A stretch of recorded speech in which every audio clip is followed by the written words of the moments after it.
Hello mga ka-friendship and sisikoy.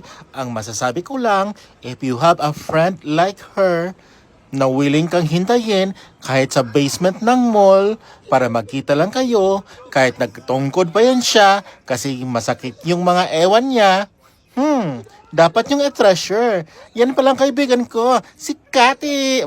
Mind you, single pa yan. O, di ba kayo dyan? Baka may gusto mag-apply. PM nyo lang po ako. Thank you so much, Kati, for waiting me there. Alam mo, pag sasabi ko lang, pag makita kami nito, naku po, ewan ko talaga, may tungkod pa yun ha. Mabunalan naman yung ko na gibunalan yung ko na niya, pero dili ko na niya malimtan ang paak. Pero this time around, wa siya nakapaak sa ako. Kasi before talaga, di ko talaga makalimutan, pinaak man yung kanaan niya. Uy, sakit yung kay ba, mo na siya vampire, mo na siya akong friend na vampire. But anyhow, I'm happy always being with her. So whenever mag-ulit yung ko sa amo, mag-vacation, mo na siya akong group of friends. Classmate ni nako sila way back sa nursing days. O, di ba nursing days? They are all nurses. Nurses SS. So yan nga, di ba sarap lang balik-balikan yung mga pangyayari, yung estudyante pa kayo, yung tawanan nyo, na parang wala lang, yung parang kahapon lang. O diyan, ang dami naming topic dyan, about family, about friendship, about work, about pangyayaring nagaganap at magaganap pa while cooking dito sa masarap na food ng Sanggipsal.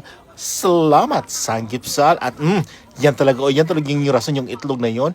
Yun yung rason nung bakit napasok yung dila ko. Kasi nga, ito ni mga friendship ang sisikoy na kinain ko siya agad.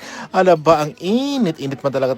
Tingnan mo tuloy, o diba? But anyhow, it's fine to be home. It's fine to be home. Diba? I'm happy to be home. At alam niyo po, after 5 years, nakikita ko kami uli. O, diba? Tagal-tagal na rin kasi 5 years na rin ako hindi nakapag-uwi. So anyway, para lang pong kahapon lang po kaming hindi nakikita kasi ang tawanan, alam niyo yung mapifeel niyo yung tawanan na magkaibigan, na parang walang nangyayari, walang nagbabago, ganon, update sa life, ganon. So kayo mga friendship, meron ba kayong mga ganyan na whenever pag-uwi kayo sa atin, meron ko talaga yung makikitang or matatawag na kaibigan or classmate na pwede yung palagi yung mini-meet up? Di ba ang saya lang, kahit ganun lang, kahit konti lang, pero di ba, count your friends, tama ba yung sinasabi ko? So shop sarap ng pagkain namin dyan, nakadami ata kami yan. So after namin dyan, sabi ko, ano mga plano natin dito? After dito, saan tayo pupunta? Sabi niya, punta ako ng ganito, punta ako ng bang bansa, maghanap ako ng AFAM.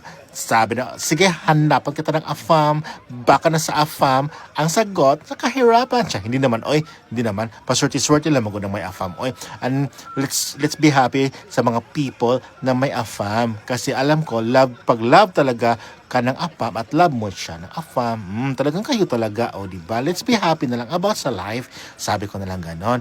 Diba, naging serious minsan yung pagchichika namin, pero mind you, ang humpay na tawanan na talagang yun yung hinahanap-hanap mo, parang mawala yung mga problema, mawala yung sakit ng ulo, wala kasing katawan, walang stress, ganon.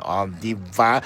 So kaya after naman, hindi ko sabi ko, maybe after 5 years ulit tayo makikita, pero siya, thank you so much mga friendship and sisikoy. Hanggang sa muli, ingat lang at love palagi. Diba?